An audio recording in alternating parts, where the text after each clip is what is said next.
In this video, you will learn about the protocols used in computer networks. There are different protocols for different activities that are done in an internet or in a network.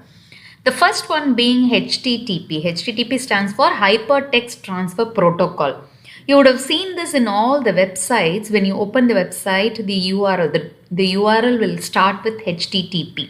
So HTTP is the set of rules for transferring the hypertext on the World Wide Web. So if you send a request for an information, HTTP is the one which sends your request, and HTTP response is the one which receives the content and shows the content on the screen. So hypertext, what is hypertext? The information, that is the data, the graphics, image, audio, video, all the contents which is shown on your screen is called as hypertext. So HTTP is the protocol which is used to show you all the information, that is request and receive the information that you require over the World Wide Web. HTTP, yes, there is just a single addition to HTTP. It is a secured form of HTTP. What is HTTP? HTTP is open to all. So HTTP is prone to security attacks, whereas HTTPS is a secured form of HTTP. The content is encrypted so that nobody can hack and take your information. When you are simply browsing a text, when you are simply browsing a website, the content is loaded with HTTP. But when you are making a transaction using from your bank account or any other very secured information, when you're transferring that, the website will use HTTPS protocol, because this protocol ensures protected communication over the internet. That is the network. So the SSL certificate is issued for the website and it is considered as very secure. So all your crucial data like your credit card details, your debit card details, OTP, all these things are processed through HTTPS. FTP is called as File Transfer Protocol. This is used for transferring files from one computer to another. So what is how does a file transfer protocol work? Suppose you wish to download a file from a website. You click on the download option, a request is sent from your machine. Your machine which is connected to the internet is called the client. The server is the machine which has the file. So when your computer requests for a file, the server sends processes your request and sends the file to your computer, and that transfer takes place using file transfer protocol, FTP, right? Next, point-to-point protocol, PPP. You should know all the expansions, because in a 1 mark question or 2 mark questions, you may be asked to write the full form of any of the protocol, or you will get a 1 mark or 2 mark questions about any one protocol. What is the use of PPP? What is HTTP, right? The difference between HTTP and HTTPS. You will get questions like this. So point-to-point protocol is a direct connection between two communicating devices. This is mostly used to establish a direct link between two computers to exchange data, so that the connection does not break and the transfer of data happens very quickly and easily. So it is the best solution for dial-up internet connections. When there is a dial-up internet connection, a connection is established and the connection does not break till the transfer of data takes place. Mostly when we use telephone links, telephone connections to, using dial-up, this PPP is used. SMTP, the name suggests simple mail transfer protocol. What is mail transfer?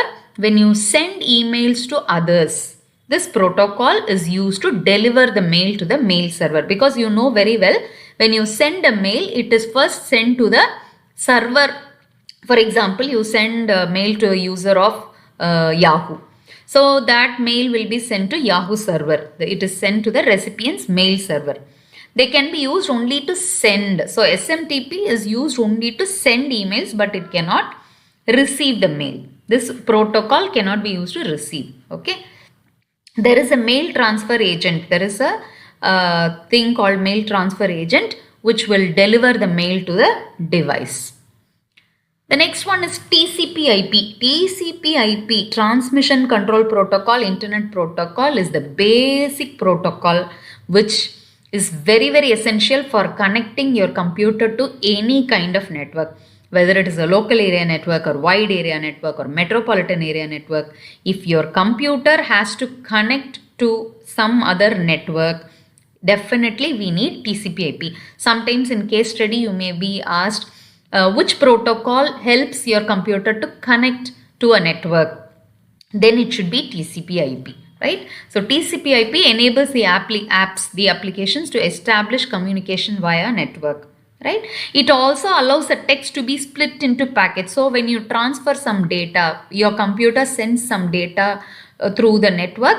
The packet conversion, we already learnt about packet switching. The data is split into packets using TCP/IP. Right? What is IP? IP is the internet protocol which is helpful to find out which computer, the destination computer to which you are going to transmit. Then sometimes when you receive information, when the packets are not transferred properly, it also demands for retransmission. If the transmission of data does not occur properly, retransmission is also done through TCP/IP. The next one is POP3.